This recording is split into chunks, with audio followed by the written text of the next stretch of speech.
पावनकृष्णा काठावर छत्रपती संभाजी महाराजांचा भव्य पुतळा उभारणार. योगेंद्र थोरात यांची संकल्पना. पर्यटनाच्या दृष्टीने कृष्णा घाट होणार विकसित. मिरज शहरासाठी अभिमानास्पद ठरणारी ऐतिहासिक आणि प्रेरणादायी बातमी समोर आली असून छत्रपती संभाजी महाराजांचे स्मारक अथवा भव्य पुतळा मिरज येथे उभारण्यात येणार आहे. शौर्य, त्याग, बुद्धिमत्ता आणि स्वराज्यावरील अढळ निष्ठेचे प्रतीक असलेले छत्रपती संभाजी महाराज हे मराठी मनाचे आराध्य दैवत आहेत. एक महान योद्धा, विद्वान आणि धर्मवीर म्हणून त्यांनी आपले संपूर्ण आयुष्य स्वराज्य धर्मरक्षणासाठी अर्पण केले. कोणत्याही शत्रूसमोर न झुकता त्यांनी प्राणांचे बलिदान दिले आणि त्यामुळेच त्यांचे कार्य आजही प्रत्येक मराठी माणसाच्या मनात आदराने स्मरणात आहे.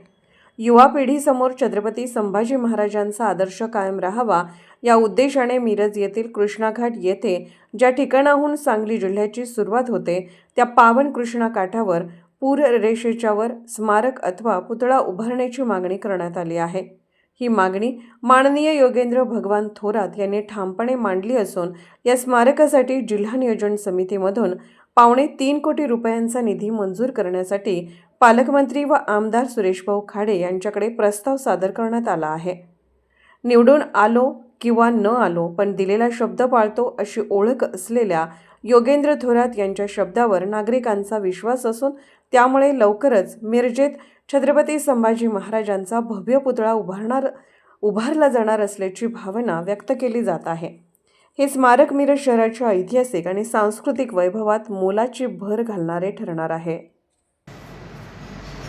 छत्रपती संभाजी महाराजांचा पुतळा व्हावं अशी बऱ्याच लोकांची आधीपासून इच्छा होती. त्या अनुषंगानं जिल्ह्याचे पालकमंत्री असतील, मिरजेतील लोकप्रिय आमदार मान्य सुरेशभाऊ खाडे असतील, यांच्याकडे आम्ही गेले बरेच दिवस पाठपुरावा करतो आहे आणि कृष्णा घाटावर हा छत्रपती संभाजी महाराजांचा पुतळा व्हावा अशी इच्छा मी त्यांच्याजवळ व्यक्त केली होती. आणि आजही आयुक्त साहेब होते, बऱ्याच अधिकाऱ्यांना आम्ही पत्र दिलेत, मान्यतेला पण आता ते आम्ही सादर करतो आहे. पाटबंधारे विभागाशी पण बोललो आहे आणि 2-3 दिवसातच या सर्व गोष्टी फायनलला जात असताना आज आचारसंहिता लागते असं कळतं आहे. त्यामुळे मी ही आनंदाची बातमी आमच्या मिरजकरांना देऊ इच्छित आहे की छत्रपती संभाजी महाराजांचा पुतळा लवकरच मिरजमध्ये होत आहे आणि निवडणुकीच्या तोंडावर वगैरे अशा काही गोष्टी होत नाहीत. कारण इलेक्शनमध्ये जिंकलो तरी होणारच आहे, हरणार तर नाहीच. मात्र याचा पाठपुरावा करून पुढच्या 1 महिन्यात आचारसंहिता संपल्यानंतर मान्यता पण मिळून जाईल. माननीय पालकमंत्री सुरेशभाऊ खाडेसाहेब आणि सर्वांनीच आम्हाला हे वचन दिलेलं आहे की तुम्हाला या पुतळ्याचं शेवटपर्यंत 2,75,000 रुपये DPTCमधून आम्हाला ते देण्याचा त्यांनी शब्द दिलेला आहे आणि लवकरच तो शब्द ते पूर्णही होईल. आज आचारसंहिता लागली नसती 4-5 दिवसात तर ते मान्यता पण त्याची बऱ्यापैकी मिळून गेली असती. पण काय हरकत नाही, आत्तापर्यंत लोकांना माहीत आहे की योगेंद्र थोरातनं जे बोललेलं आहे ते सगळं झालेलं आहे. कित्येक पुतळे असतील, कित्येक मंदिरं असतील, मी माझ्या निधीनं स्वखर्चानं केलेले आहेत. मात्र हे बजेट मोठं आणि यासाठी सरकारी परमिशन खूप लागत असल्यामुळं थोडा वेळ लागत आहे.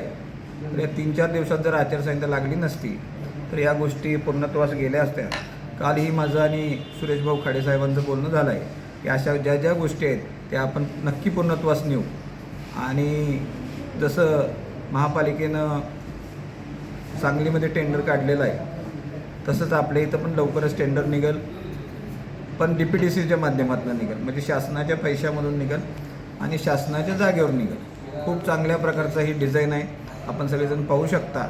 सर्व लोकांना दाखवून हे करून पुढची प्रोसिजर पूर्ण होईल. काय म्हणजे मी त्यांच्या कानावर घालू शकतो, असं काय मी त्यांना असं विचारू शकत नाही असं होणं पण योग्य आहे का अजून जर म्हणजे प्रत्येक आता माझ्याच वार्डात एवढी मागणी मुक्त वार्ड माझ्या मते मागणी मुक्त असून जर एक 50 उमेदवार येत असते आणि लोकशाही कुणी उभारू शकतो. मी सांगलीत येऊन उभारलो, त्यांनी तिकडच्या वार्डात इकडे येऊ शकतात, या वार्डात तिकडे जाऊ शकतात, कुणाची मुलं उभारू शकतात, कुणाच्या मंडळी उभारू शकतात, कुणी उभारू शकतो. एका घरातली 10 उभारायला लागलेत.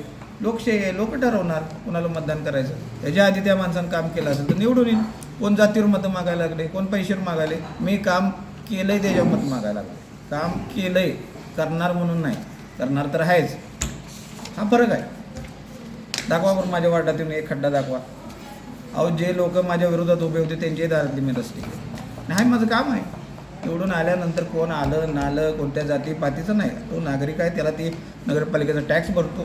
कुठलाही न करता आपण त्याचं काम केलं पाहिजे आणि केलं आहे.